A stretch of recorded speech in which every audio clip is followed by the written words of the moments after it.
Picture this: a crackling bonfire on a Mediterranean beach somewhere around 3500 BCE. The flames dance against the star-filled sky as merchants huddle around the warmth, their ship anchored in the shallow waters behind them. They've stopped for the night, exhausted from days of sailing with their precious cargo of natron blocks of naturally occurring sodium carbonate they've harvested from the salt lakes of Egypt. This mineral is worth its weight in gold, used for everything from mummification to cleaning cloth.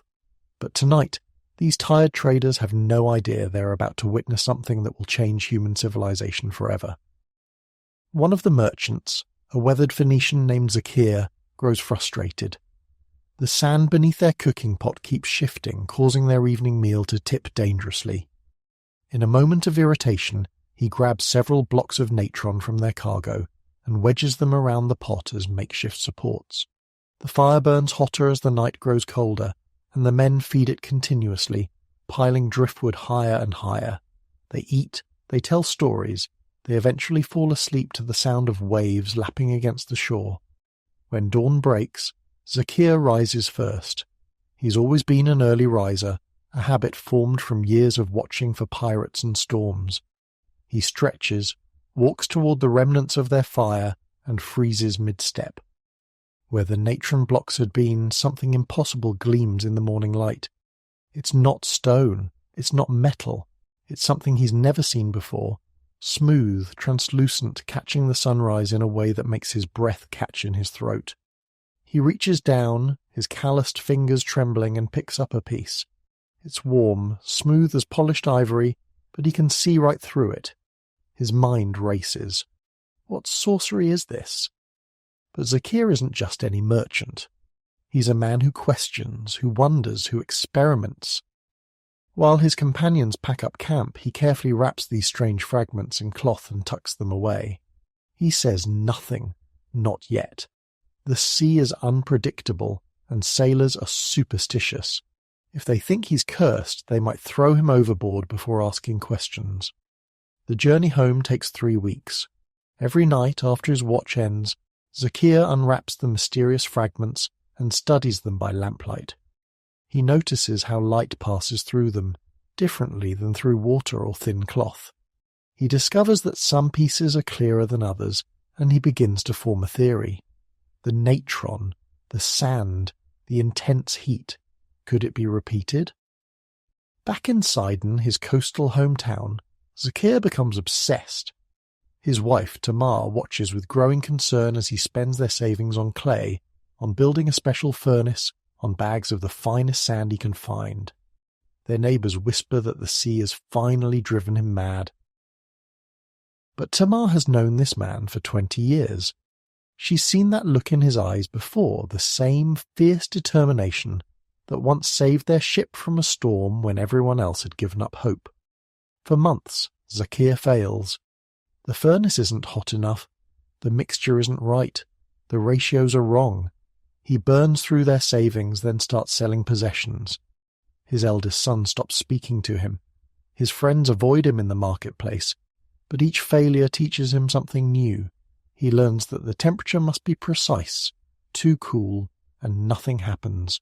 Too hot, and the mixture bubbles and becomes cloudy.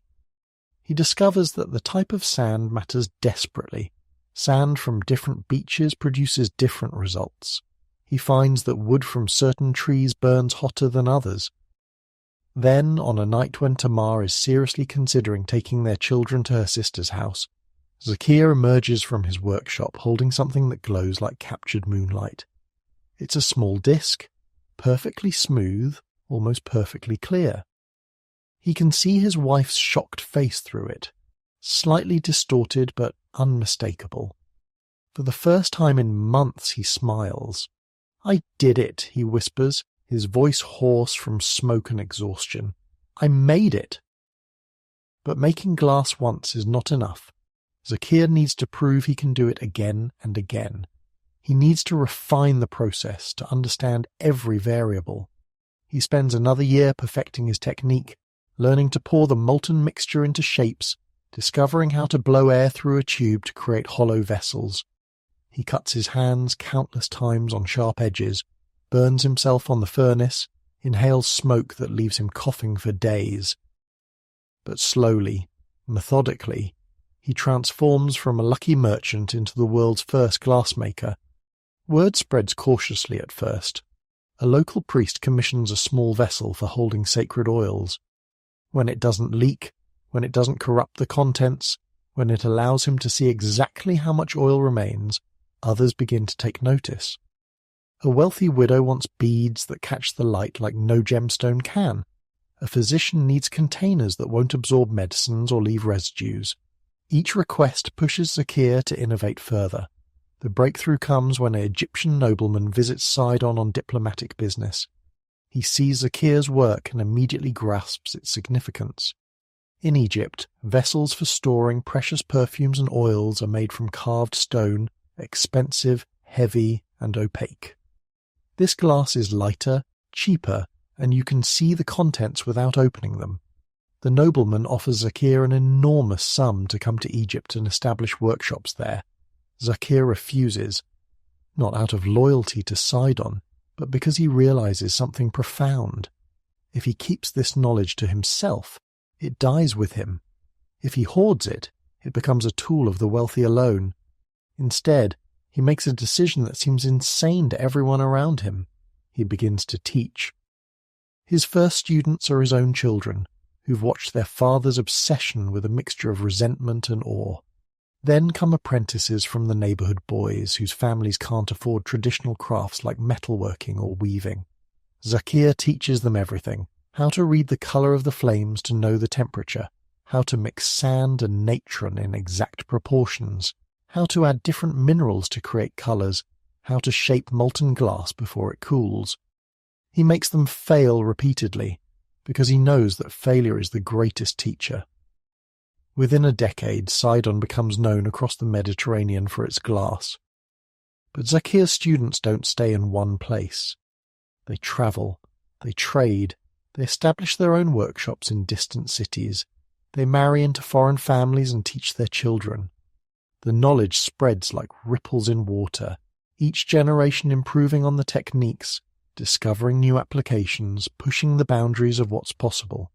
Zakir lives to see glass windows in temples, glass lenses that help aging scholars read, glass bottles that revolutionize medicine by allowing doctors to store and transport treatments safely.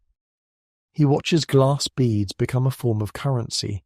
Glass mirrors become tools of both vanity and science. He sees his invention transform from a curiosity into an industry that employs thousands. But perhaps his greatest moment comes 20 years after that first accidental discovery. A young woman arrives at his workshop, now run mostly by his sons. She's travelled from a distant land, weeks of hard journey, carrying a small glass vial. Inside is a flower preserved in oil, given to her by her mother before she died. The glass has kept it perfect, unchanged, a memory suspended in time.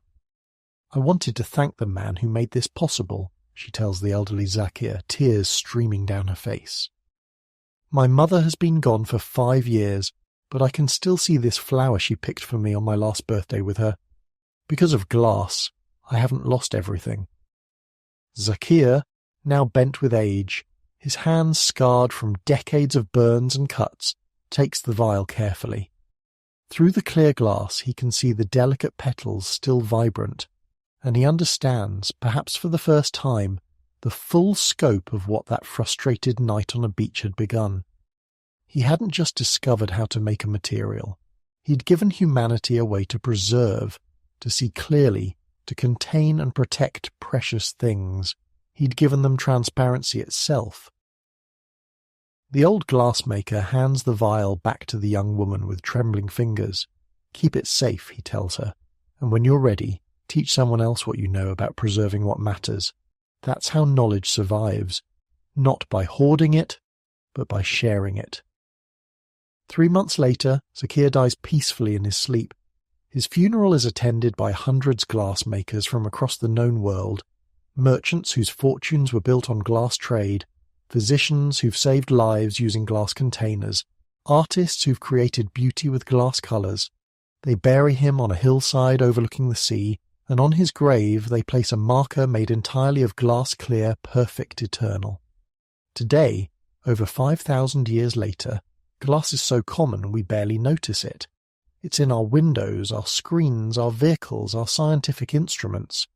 We use it to see distant galaxies through telescopes and tiny cells through microscopes. We transmit information through fiber optic cables made of glass at the speed of light. We've sent glass to space, to the bottom of the ocean, into the heart of nuclear reactors. But it all began with one frustrated merchant who refused to accept that something impossible must remain impossible. It began with someone who saw an accident and asked why, instead of what happened. It began with a man who valued knowledge more than profit, who understood that teaching others multiplied power rather than dividing it. Zacchaeus' name isn't recorded in history books. The story I've told you is reconstructed from archaeological evidence and ancient texts that mention early glass-making in Phoenicia. We don't know his real name, what he looked like, or exactly when he lived, but we know someone like him existed. Someone first made glass deliberately. Someone first understood the process. Someone first taught others. That person gave us transparency, literally and metaphorically. They gave us the ability to see clearly, to preserve perfectly, to contain safely. They gave us one of the fundamental materials that would build our modern world, and they remind us that civilization advances not through lone geniuses hoarding secrets, but through curious people sharing discoveries, through teachers who invest in students, through those brave enough to turn accidents into innovations. The next time you look through a window, raise a glass, or check your phone screen, remember the first person who made glass. Remember that every technology we take for granted was once impossible. Remember that someone, somewhere, had to be first, and their courage to experiment, to fail, to try again, to teach others, made everything that followed possible.